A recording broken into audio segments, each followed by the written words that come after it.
نہیں تو میری تو کیا کسی جگہ بھیک مانگنے کے قابل تک نہیں رہے گا۔ سالار شجاعت کی دنیا میں آتے اور جاتے سالار شجاعت کی مرضی سے ہیں۔ نادر اب بھلا کیا کہہ سکتا تھا سوائے کریم کی درگت بنتے ہوئے دیکھنے کے۔ بے شک وہ چھٹیاں لے کر گیا تھا اور ابھی چھٹیاں پوری بھی نہ ہوئی تھی کہ سالار اسے واپس بلا رہا تھا، اور پتہ نہیں چھٹیاں بھی کیسے دی تھی اس نے۔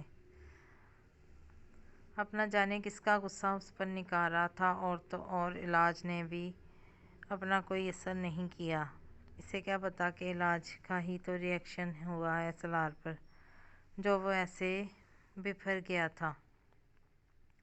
مرزا سکندر اپنے کمرے میں محو خواب تھے کہ ان کے کمرے کے دروازے پر دستک ہوئی اور ساتھ ہی دروازہ کھول کر اپنے بھاری قدموں سے چلتے ہوئے ان کے پاس آیا۔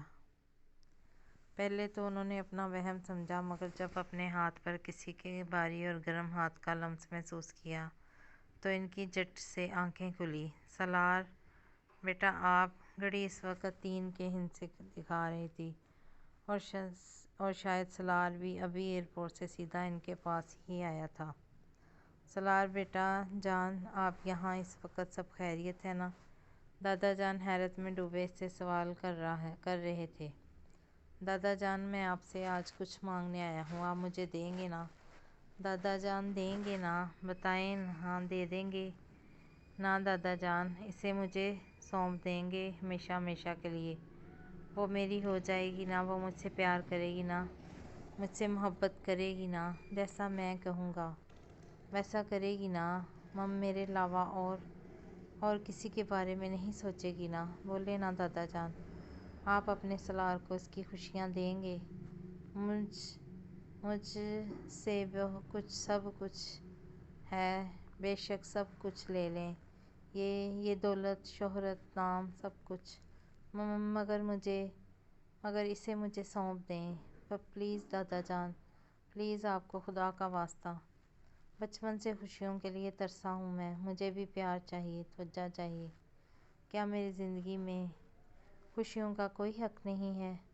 کیا مجھے خوش رہنے کا حق نہیں؟ بولیے نا دادا جان، آپ دیں گے اسے مجھے، چاہے کچھ بھی ہو جائے؟ نہیں تو میں خود کو مار دوں گا۔ ہاں، مار دوں گا، خود کو مار دوں گا۔ سالار عجیب جنونی انداز میں کبھی اپنے سر کے بال پکڑتا، کبھی دادا جان کے چہرے کو اپنے ہاتھوں سے تھامتا، پاگلوں کی طرح بات کر رہا تھا۔ دادا جان اسے اس حالت میں دیکھ کر پھوٹ پھوٹ کر رو دیے۔ وہ انہیں اپنے حواسوں میں نہیں لگ رہا تھا، اس پہ عجیب جنونیت سوار تھی، جیسے وہ خود میں ہی نہ ہو۔ اس کی ایسی حالت انہوں نے اپنی زندگی میں کبھی نہیں دیکھی تھی، تب بھی نہیں جب سالار کو اس کی ماں بے رحمی سے چھوڑ کر چلی گئی تھی۔ ان کے ہاتھ بری طرح کانپنے لگ گئے تھے۔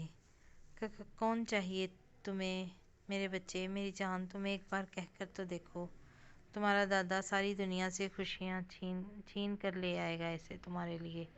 اگر کسی سے لڑنا پڑا تو لڑ لوں گا، پیر تک پکڑنے پڑے تو پڑ جاؤں گا، تم بس اس کا نام لو۔ ہاں میرا بچہ کون ہے؟ بتاؤ۔ وہ جانے کب سے میرے سلے کی جان بن گئی اور دادا جان کو پتہ ہی نہ چلا۔ بتاؤ میرا بچہ۔ دادا جان کی بات سن کر سالار کے چہرے پر سکون اور چمک ابھری، جیسے ایک ضدی بچہ جب ضد کر کے اپنے بڑوں سے کسی چیز کی فرمائش کرتا ہے، اور جب وہ فرمائش پوری ہو جائے تو وہ کیسے خوش ہو جاتا ہے، چہک اٹھتا ہے، جیسے ساری دنیا ہی اس کی جھولی میں ڈال دی ہو۔ بتاؤ بیٹا۔ اسے خاموش پا کر دادا جان نے پھر سے پیار بھرے لہجے میں پوچھا۔ سالار نے ایک جذب کے عالم میں آنکھیں موند کر ہونٹوں پر مسکراہٹ لا کر ہولے سے اپنی جان ہستی اپنے دل و روح کی مکین کا نام اس قدر پیار اور آرام سے لیا کہ اس کے بولنے سے ہی کہیں ٹوٹ نہ جائے۔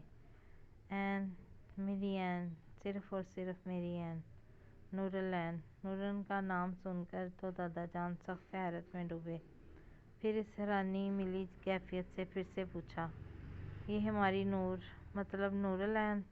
نہیں، یکدم سالار سخت لہجے میں دھاڑا۔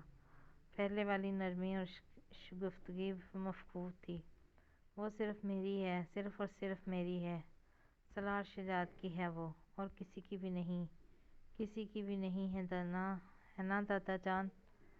ہاں ہاں میرا بچہ، وہ صرف تمہاری ہے، صرف تمہاری، صرف اور صرف میرے سالار کی عین، صرف اور صرف سالار شجاعت کی۔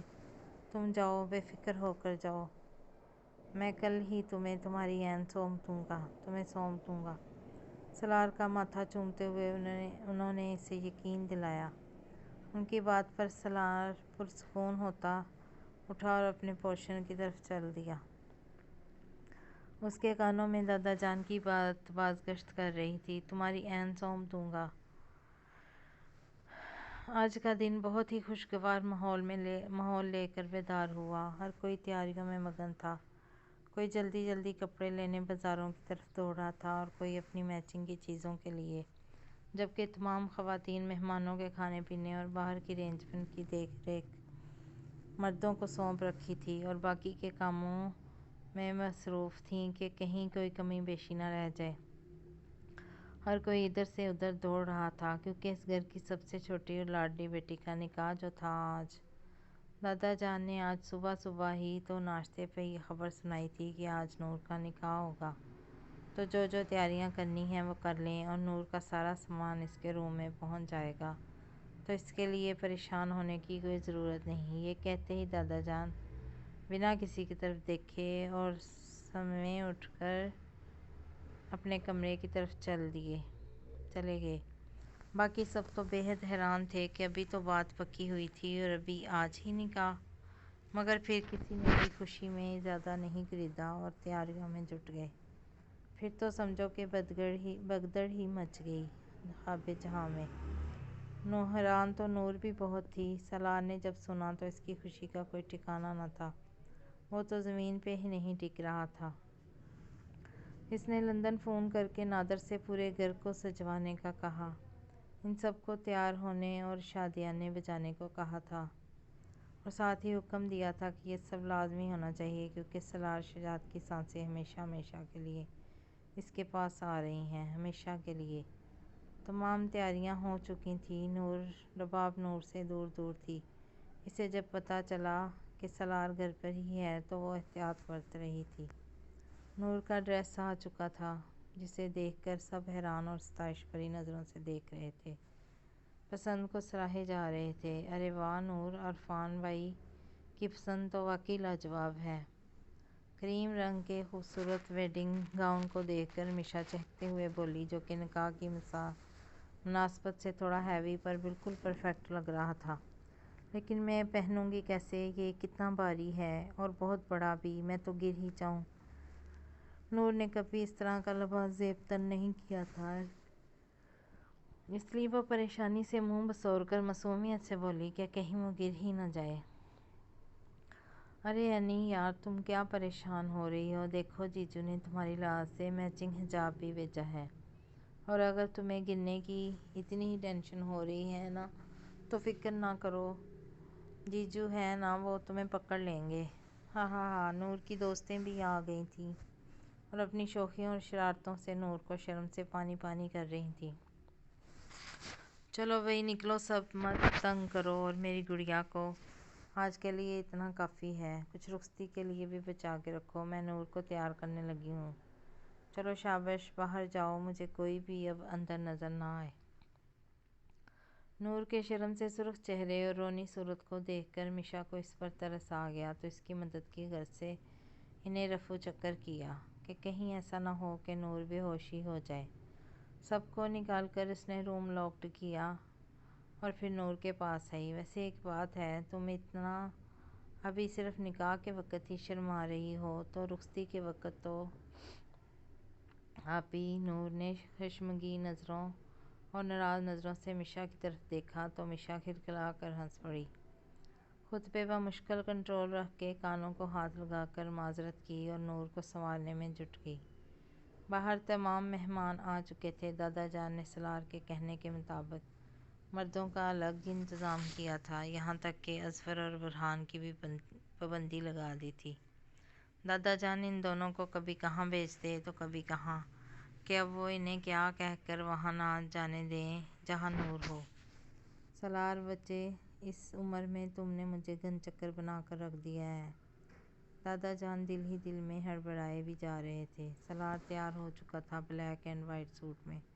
وہ کوئی ہور پرا ہی لگ رہا تھا اور اوپر سے اس کے ہمیشہ سنجیدہ اور سخت چہرے پر جاندار مسکان سجی تھی جو اسے اور بھی زیادہ جاذب نظر بنا رہی تھی۔ ابھی وہ اپنے پورشن میں ہی تھا۔ اس نے اپنے پورے پورشن کو خوب سجایا تھا اور سارے کے سارے خواب جہاں کو بھی۔ اس کا بس چلتا تو سارے شہر کو ہی سجوا دیتا۔ آخر وہ وقت آ ہی پہنچا جس کا سلار کو شدت سے انتظار تھا۔ وہ بہت زیادہ خوش تھا کہ فائنلی وہ این کو اپنی دنیا میں لے جا رہا ہے، جہاں صرف این کا سلار اور سلار کی این ہی ہوگی، جہاں وہ صرف ایک دوسرے کے لیے ہنسیں گے، ایک دوسرے سے پیار کریں گے، ایک دوسرے کا خیال رکھیں گے، کسی کو بھی اپنی زندگی میں مداخلت نہیں کرنے دیں گے۔ این، آج تک تم نے میرا صرف سخت روپ ہی دیکھا ہے نا؟ میں جانتا ہوں اس دن میرے سخت رویے کی وجہ سے تم مجھ سے متنفر ہو چکی ہوگی، مجھ سے ڈرتی ہوگی، لیکن کوئی بات نہیں، میں تمہیں اپنی محبتوں کا ایسا نایاب روپ دکھاؤں گا کہ تم بکھلا ہی جاؤ گی اور پھر مجھ سے محبت کرنے لگ جاؤ گی۔ لیکن این، چاہے کچھ بھی کر لو، کچھ بھی، بس مجھے کبھی چھوڑ کر مت جانا، نہیں تو شاید میں اپنا آپ کھو دوں، اور جب میں اپنا آپ کھو دیتا ہوں نا تو مجھے خود پتہ نہیں چلتا کہ میں کیا کر جاتا ہوں۔ سلار ڈریسنگ مرر کے سامنے کھڑے ہو کر خیالوں میں محبوب جان سے مخاطب تھا، جس میں سوال بھی وہ خود ہی کر رہا تھا اور جواب بھی خود ہی دے رہا تھا۔ اتنے میں دادا جان کا بلاوا آ گیا کہ نکاح کا وقت ہو گیا ہے، اب آ جاؤ۔ سلار ایک نظر خود پر ڈال کر کوڑ درست کرتا نیچے ہال میں چل دیا، جہاں نکاح کا انتظام کیا گیا تھا۔ سب لوگ مڑ کر سلار شہزاد کی شاہراہانہ شخصیت جو رشک بھری نظروں سے دیکھ رہے تھے، اور کئی لڑکیاں تو دل ہی ہار بیٹھیں، جبکہ سلار شہزاد تو کب کا کسی اور پر اپنا دل تو کیا اپنا آپ نچھاور کر چکا تھا۔ نور اپنے کمرے میں ہی تھی۔ سلار کو دادا جان نے اپنے پاس بلایا اور مولوی صاحب سے نکاح شروع کرنے کا کہا۔ باقی گھر والے تو سلار کو دیکھ کر سن ہو گئے کہ یہ کیا، سلار کا نکاح نور کے ساتھ؟ تو عرفان، مگر کیسے؟ سب ورطہ حیرت میں ڈوب چکے تھے۔ ان تمام سوالوں کا جواب وہ ان مہمانوں سے بالکل نہیں حاصل کر سکتے تھے، اس لیے وقتی مسلط کے تحت خاموش ہو گئے۔ سلار دستخط کر چکا تھا۔ دادا جان، مولوی صاحب اور چند لوگوں کے ساتھ نور کے کمرے میں داخل ہوئے۔ نور اس وقت سادہ سی چادر میں گھونگھٹ نکال کر بیٹھی تھی۔ مولوی صاحب نے جب نکاح شروع کیا تو نورالعین تو کیا، سب کے سب حیران ہو گئے سلار کا نام سن کر۔ جب مولوی صاحب نے دوسری